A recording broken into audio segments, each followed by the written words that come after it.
আজ থেকে প্রায় 2 বছর আগে যেমন ফিল্ম রাজ থেকে পরিচালক মহেশ ভাট এবং তার ভাই প্রযোজক মুকেশ ভাটের কোম্পানি বিশেষ ফিল্মস হরর মুভি নির্মাণের এক নূতন দিগন্ত পেয়েছিলেন, ঠিক তেমনি হালে মুক্তি পাওয়া শয়তান ছবি থেকে অজয় দেবগনও নতুন স্বাদের ভৌতিক গল্পের সিনেমা দর্শকদের উপহার দিয়েছিলেন।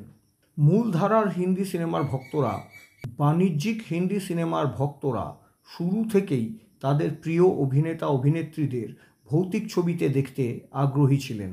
70-এর দশকের একদম শেষের দিকে মিঠুন চক্রবর্তী অভিনীত ভয়ানক ছবিটিকে এর সূচনা হিসেবে বিবেচনা করা যেতে পারে।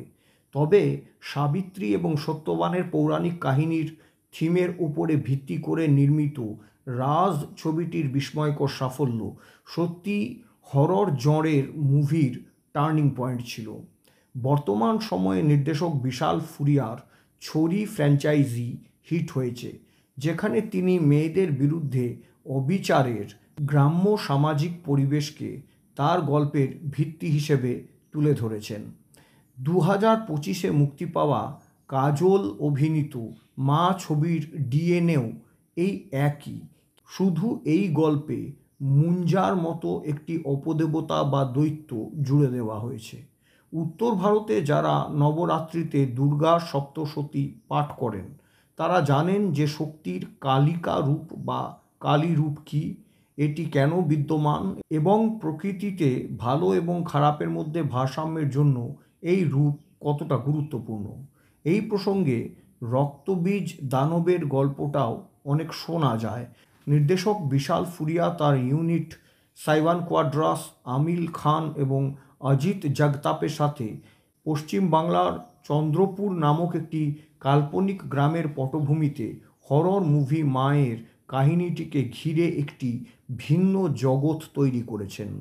গল্পটি শুরু হয় 4 দশক আগে, যখন ধর্মের আড়ালে কন্যা সন্তানদের বলি দেওয়া হতো। এই বলিদান শব্দটির অন্য কোনো প্রতীকী অর্থ থাকলেও থাকতে পারে, কিন্তু গ্রামাঞ্চলে কন্যা সন্তান জন্মগ্রহণ করার সাথে সাথে তাদের ধর্মের আড়ালে হত্যা করার অগুন্তি উদাহরণ রয়েছে। মা সিনেমার গল্পটি শুরু হয় কলকাতা থেকে বেশ কিছু দূরে অবস্থিত চন্দ্রপুর নামক একটি গ্রামে, যেখানে মা কালীর পূজার সময় একজন মা প্রসব বেদনার মধ্যে দিয়ে যাচ্ছেন। পরিবেশে উত্তেজনা বিরাজ করছে, কারণ এই পরিবারে জন্ম নেওয়া কন্যা সন্তানদের বনে নিয়ে গিয়ে কোনো এক দৈত্য বা অপদেবতার সামনে বলি দেওয়ার রীতি আছে। অতএব সেই দিন জন্ম নেওয়া মেয়েটিকেও বলি দেওয়ার প্রস্তুতি চলছিল।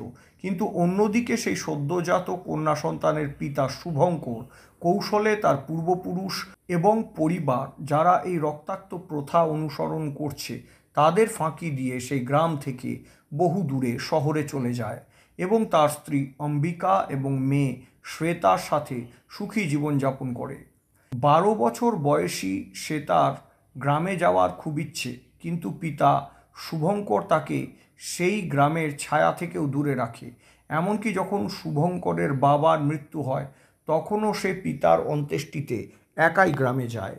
শুভঙ্কর তার পৈতৃক গ্রাম চন্দ্রপুরের প্রধান বা সরপঞ্চ জয়দেবের সাহায্যে সেখানকার বাড়ি বিক্রি করে গ্রামের সাথে সমস্ত সম্পর্ক ছিন্ন করতে চায়, কিন্তু শেষ পর্যন্ত সে অপদেবতার ফাঁদ থেকে পালাতে পারে না এবং জঙ্গলের মধ্যে তার জীবন হারায়। এমতো পরিস্থিতিতে অম্বিকাকে তার কন্যা শ্বেতাকে সাথে নিয়ে চন্দ্রপুরে আসতেই হয়, যেখানে একের পর এক অনেক গোপন রহস্য উন্মোচিত হয়। গ্রামের মেয়েরা তাদের প্রথম পিরিয়ড শুরু হওয়ার সাথে সাথেই কোনো এক অজানা কারণে অদৃশ্য হয়ে যায়। এরপর একদিন যখন সেই দৈত্য বা শয়তানের কালো হাত অম্বিকার কন্যা শ্বেতার কাছে পৌঁছে যায়, তখন অম্বিকা কিভাবে সেই অশুভ শক্তির সাথে লড়াই করল এবং তার পরিণতি কী হলো সেটা জানতে হলে আপনাদের মা সিনেমাটি দেখতে হবে। সিনেমাটির কাহিনীর লেখক সাইভান কোয়াড্রাস রক্তবীজ এবং মা কালীর মধ্যে যুদ্ধের পৌরাণিক কাহিনী অবলম্বনে একটি সুন্দর গল্প গেঁথেছেন। এর মাধ্যমে রক্তবীজের রক্ত থেকে জন্ম নেওয়া দৈত্যর অস্তিত্বকে বিশ্বাসযোগ্য করে তোলার প্রয়াস করা হয়েছে।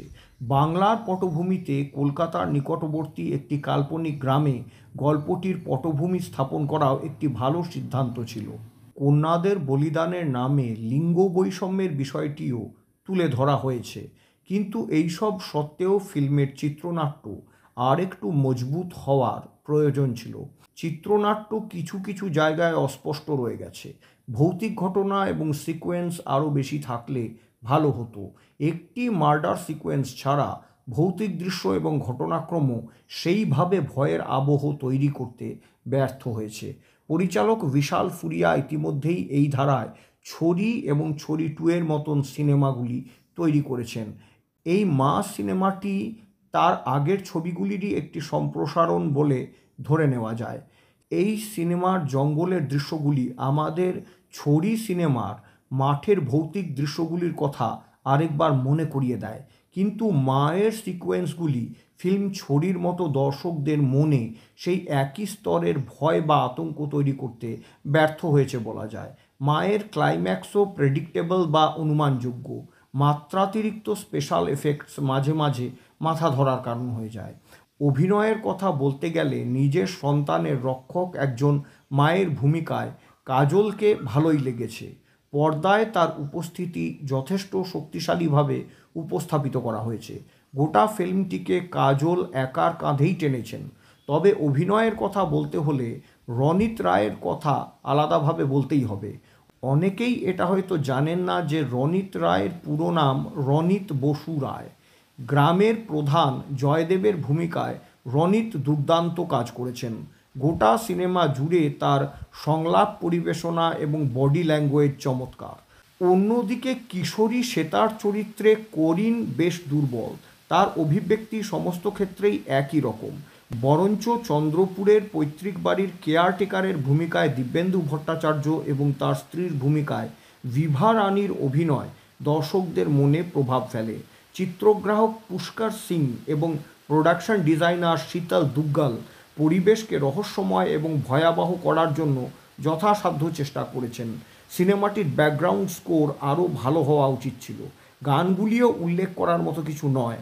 তবে যারা ভূতের সিনেমা পছন্দ করেন তারা ছবিটি একবার অবশ্যই দেখতে পারেন, তবে বড় পর্দায় বা বিগ স্ক্রিনে।